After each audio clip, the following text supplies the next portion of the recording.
Hello students, कैसे हैं आप? सब सही होंगे उम्मीद करता हूँ। मैंने आपके लिए केमिकल काइनेटिक्स के नोट्स आपके लिए डाल दिए हैं। मैं आज उसकी एक वीडियो आपके लिए प्रोवाइड कर रहा हूँ, ठीक है। तो पहला जो मैंने आपके लिए नोट्स डाले हैं, ठीक है, मैं उसी की आपके लिए वीडियो बनाने जा रहा हूँ।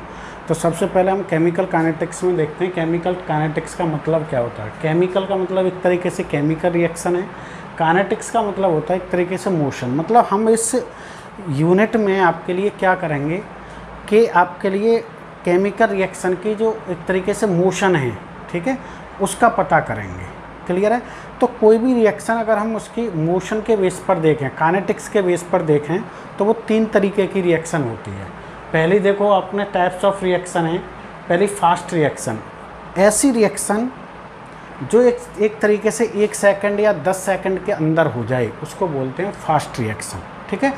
अब इसमें अगर हम एग्जाम्पल की बात करें, किसकी एग्जाम्पल की बात करें अगर हम, तो जो भी आयनिक रिएक्शन होती हैं, आयनिक रिएक्शन वो बहुत ही फास्ट होती हैं, ठीक है।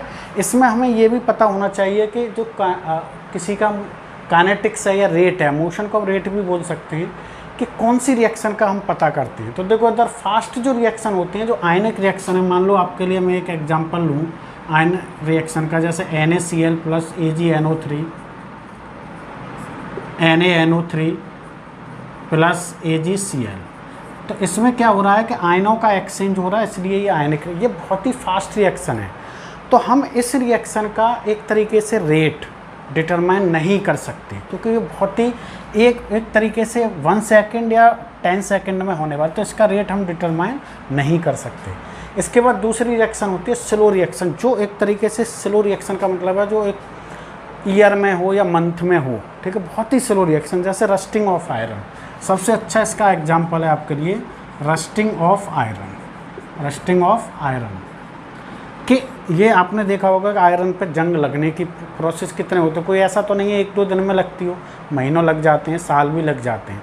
तो इस रिएक्शन का क्या करेंगे हम, इसका रेट भी डिटरमाइन करना अच्छा नहीं होगा। को एक लगभग एक तरीके से हम ये मान सकते हैं 1 साल 1 महीने में थोड़ा सा रिएक्शन में चेंज आ रहा है, तो उसके लिए हम कब तक बैठे रहेंगे, ठीक है। तो इस यूनिट में हम इस रिएक्शन का भी रेट डिटरमाइन नहीं करेंगे।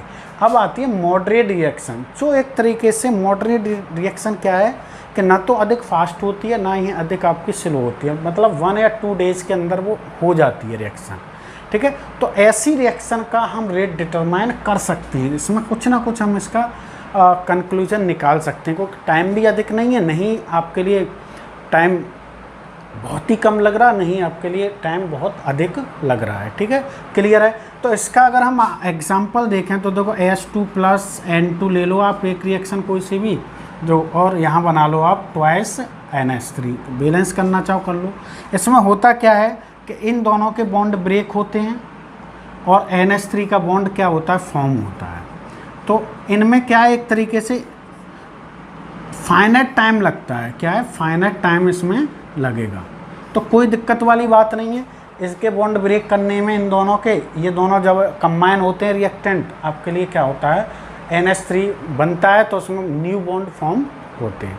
तो हमें क्या करना है इस पूरी यूनिट में, केमिकल काइनेटिक्स में हमें क्या करना है कि हमें जो मॉडरेट रिएक्शन है उसके रेट को डिटरमाइन करना है। इस चैप्टर का हमारा पढ़ने का पर्पज ही यही है कि इस मॉडरेट रिएक्शन का रेट डिटरमाइन करना है हमें, ठीक है। अब यहाँ से हमें क्या करना है कि दूसरे इसकी डेफिनेशन आती है। चलो मैं इसको पहले, आप इसको नोट कर सकते हैं। नेक्स्ट देखो आप, यहाँ पर आता है रेट ऑफ रिएक्शन, जिसको हम शॉर्ट में बोलेंगे बेटा ROR। ये क्या होती है, इसको क्या इसकी डेफिनेशन है वो हम आपको बताएंगे। रेट ऑफ ए रिएक्शन, देखो डेफिनेशन आपके लिए क्या है कि change in concentration of reactant and product per unit time. अगर किसी भी रिएक्शन की कंसंट्रेशन में पर यूनिट टाइम में जो चेंज हो रहा है, चाहे रिएक्टेंट की हो चाहे प्रोडक्ट की हो, तो उसको बोलेंगे हम बेटा रेट ऑफ ए रिएक्शन।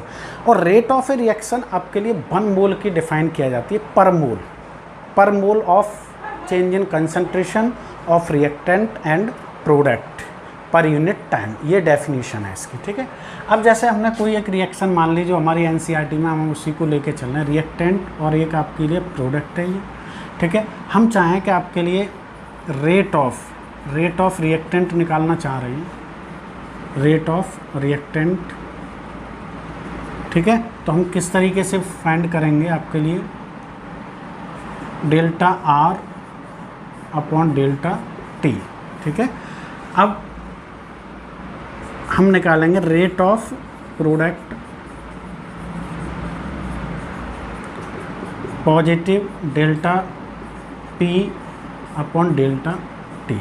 देखो आप समझो इस बात को, डेफिनेशन क्या कहते हैं, change in concentration reactant and product per unit time, ठीक है। देखो उधर यहाँ जो हमने पॉजिटिव और नेगेटिव जो साइन लगाए, ये पॉजिटिव और ये नेगेटिव है, वो क्या है, देखो जब हम रिएक्टेंट से प्रोडक्ट की तरफ जाएंगे तो रिएक्टेंट की कंसंट्रेशन क्या होगी आपके लिए, कम होती जाएगी, प्रोडक्ट की बढ़ती जाएगी, ठीक है। तो ये माइनस साइन जो है वो इसलिए लगाया जाता है क्योंकि रिएक्टेंट की कंसंट्रेशन माइनस में आती है, माइनस और माइनस प्लस होता है, क्यों, क्योंकि किसी भी रिएक्शन का रेट जो होगा हमेशा पॉजिटिव होता है, हमेशा पॉजिटिव। तो यहाँ पर हमें माइनस लगाने का रीज़न ही यही है कि रेट हम निकाल रहे हैं, क्योंकि माइनस रिएक्टेंट की कंसंट्रेशन होगी, क्योंकि रिएक्टेंट की कंसंट्रेशन डिक्रीज होगी और माइनस क्या हो जाएगा आपका पॉजिटिव, ठीक है। तो कोई भी पूछता है माइनस का रीज़न क्या है, क्योंकि रिएक्टेंट की कंसंट्रेशन डिक्रीज होती है टाइम के साथ, ठीक है। पॉजिटिव इसलिए है क्योंकि प्रोडक्ट की कंसंट्रेशन यहाँ पर क्या हो रही है आपके लिए, इंक्रीज हो रही है, ठीक है। ये साइन अगर कहीं भी आता है तो ये साइन होता है बेटा कॉन्सेंट्रेशन का, किसका, कंसंट्रेशन को एक तरीके से मोलरिटी बोल सकते हैं, क्या है, मोलरिटी। तो मोलरिटी का मतलब क्या होता है, moles of solute upon volume of solution, ठीक है। तो ये साइन जो है आपके कंसंट्रेशन का है, ठीक है। देखो ये साइन होता है आपके लिए लार्जर चेंज के लिए, चेंज, ठीक है। और एक अगर हम इसका ये भी यूज़ कर दें तो ये क्या है आपका स्मॉलर चेंज के लिए साइन होता है, स्मॉलर चेंज, ठीक है। ये बात आपको यहाँ पर ध्यान रखनी है, क्लियर है बात क्या नहीं। तो यहाँ पर रेट ऑफ रिएक्शन की डेफिनेशन हो गई, क्या मैंने आपको बताई है वो आपको समझ में आ गया होगा, और मैंने अपने नोट्सों में उसमें बता दिया है, तो कोई दिक्कत वाली बात नहीं है। देखो अब दो रेट और आपके लिए डिफाइन बता रहे हैं। एक है आपका एवरेज रेट और एक है आपका एवरेज रेट, एक है इंस्टेंटेनियस रेट। ये क्या होती है, ठीक है, इनको हम आपको लिए बता रहे हैं, कोई फ़र्क नहीं है, थोड़ा सा फ़र्क है, ठीक है, वो आपके लिए देखें। देखो मैं एक ग्राफ ड्रॉ कर रहा हूँ, वो आपके लिए देखो समझना है, और ग्राफ ही इस यूनिट में बहुत ज़्यादा इम्पोर्टेंट है। बोर्ड एग्जाम में ग्राफ से ही अधिकतर क्वेश्चन पूछे जाते हैं। अगर मैं यहाँ पर कंसंट्रेशन में ग्राफ ड्रॉ करूँ और यहाँ टाइम में, ठीक है, तो मैं ये देखता हूँ कि रिएक्टेंट की कंसंट्रेशन डिक्रीज हो रही है, तो रिएक्टेंट का ग्राफ इस तरीके से हो जाएगा। प्रोडक्ट की कंसंट्रेशन बढ़ती है तो प्रोडक्ट का ग्राफ ये होगा। ये क्या है आपके लिए, कंसंट्रेशन ऑफ प्रोडक्ट, और ये है आपके लिए कंसंट्रेशन ऑफ रिएक्टेंट, क्लियर है। अब मैं बताना चाह रहा हूँ आपके लिए कि एवरेज रेट क्या है, ठीक है। एवरेज मैंने मान लिया कि कोई भी पॉइंट यहाँ पर ए मान लिया, ठीक है, और वो कुछ टाइम पर यहाँ पर मान लिया 1 आवर, क्या मान लिया 1 आवर पर, और मैंने यहाँ पर कोई पॉइंट मान लिया बी, और यहाँ पर मैंने मान लिया 10 आवर्स, ठीक है। अब देखो एवरेज रेट क्या होता है, अगर कंसंट्रेशन में लार्जर चेंज आ रहा है, ठीक है, तो उसको बोलते हैं हम एवरेज रेट। अगर टाइम के साथ, ठीक है, अगर किसी भी रिएक्शन की कंसंट्रेशन में लार्जर चेंज है तो वहाँ पर क्या है, उसको बोलते हैं हम एवरेज रेट, ठीक है। यहाँ देखो ए पॉइंट 1 आवर्स में है, यहाँ बी पॉइंट कितना 10, कितने का डिफरेंस है 9 आवर्स का, ठीक है। जो भी कंसंट्रेशन होगी यहाँ पर बहुत ही चेंज होगा, ठीक है। अगर मैं ऐसा मान लूँ कि कोई एक पॉइंट हमने यहाँ मान लिया सी और यहाँ पर मान लिया हमने डी, अब आपने देखा कि यहाँ पर कोई ज़्यादा चेंज ही नहीं है। यहाँ पर मैंने यहाँ पर डेल्टा टी टाइम में मान लिया, यहाँ पर आपने कंसंट्रेशन मान लिया अपने डेल्टा सी, ठीक है। अब यहाँ पर बहुत कम टाइम है तो उसको बोलते हैं बेटा इंस्टेंटेनियस रेट, ठीक है। इंस्टेंटेनियस का एक एग्जांपल और हम समझ सकते हैं, जैसे हम एक तरीके से बाइक को चला रहे हैं, ठीक है। एक हमारे लिए क्या है कि रोड ऐसा है जिसमें गड्ढे हैं, तो बाइक क्या करेंगे, हम तुरंत ही फास्ट करेंगे, स्लो करते हैं, स्लो फास्ट, तो उसमें रेट क्या होता है, टाइम के साथ कम टाइम में रेट उसका चेंज होता रहता है। तो वो होगी आपकी क्या, इंस्टेंटेनियस। और रोड एकदम हाईवे है, बढ़िया है, तो वहाँ पर एक स्पीड में आपकी गाड़ी चलेगी, ठीक है। तो बहुत समय बाद क्या होगा, उसका रेट आप टाइम को चेंज हो सकता है, ठीक है। तो वो होता है एवरेज रेट, लेकिन निकालने का तरीका दोनों का एक ही होता है इसमें, ठीक है। तो एवरेज रेट अगर निकालना चाहें तो हम एवरेज रेट डेल्टा से रिप्रेजेंट करते हैं। तो डेल्टा आर रिएक्टेंट का है और डेल्टा टी, क्योंकि इसमें लार्जर चेंज है, ये माइनस है, ठीक है। इंस्टेंटेनियस अगर मैं लिखना चाहूँ किसका रेट, रिएक्टेंट का, तो मैं यहाँ पर ये लिख सकता हूँ D R over D T, ठीक है। ये बात डी जहाँ पर आ जाए तो उसके लिए हम इंस्टेंटेनियस रेट बोलते हैं, क्योंकि ये स्मॉलर चेंज के लिए होता है। एवरेज रेट का मतलब है डेल्टा, ठीक है। अब इनको निकालने का एक तरीका और है कि हम जब रेट निकालते हैं, आपको पता है यहाँ पर क्या है, फाइनल कंसंट्रेशन R2 मानना है, initial R1 upon T2 minus T1, कितने में पहले कितनी उसकी कंसंट्रेशन थी, बाद में रिएक्शन के बाद आफ्टर सम टाइम, ठीक है, कितनी कंसंट्रेशन रही। तो ये एवरेज रेट का तरीका। ऐसे प्रोडक्ट में निकाल सकते हो आप P2 minus P1 upon T2 minus T1, ठीक है। ये इसका एवरेज रेट है। ये ग्राफ है, आपके लिए समझना पड़ेगा। और अलग से भी मैं आपके लिए बता रहा हूँ कि अगर मैं कहूँ आपसे, मैं ग्राफ ड्रॉ करना चाह रहा हूँ किस में, रिएक्टेंट की कंसंट्रेशन में और टाइम के साथ, किसके साथ, टाइम। तो रिएक्टेंट की कंसंट्रेशन क्या होगी, डिक्रीज होगी, ठीक है।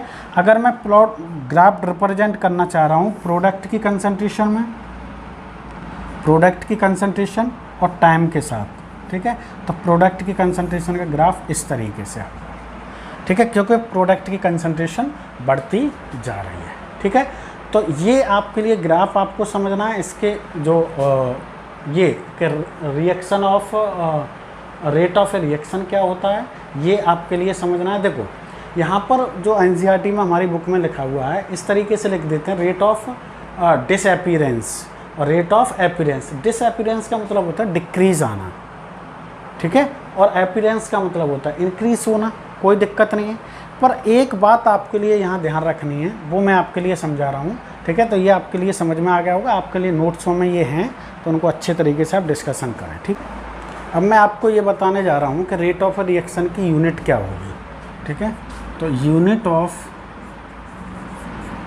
ROR, ठीक है। ROR क्या है, देखो किसी की आप कंसंट्रेशन है अपॉन क्या है, टाइम। तो कंसंट्रेशन का मतलब मोलरिटी, मोलरिटी की यूनिट क्या होती है, मोल पर लीटर, ठीक है।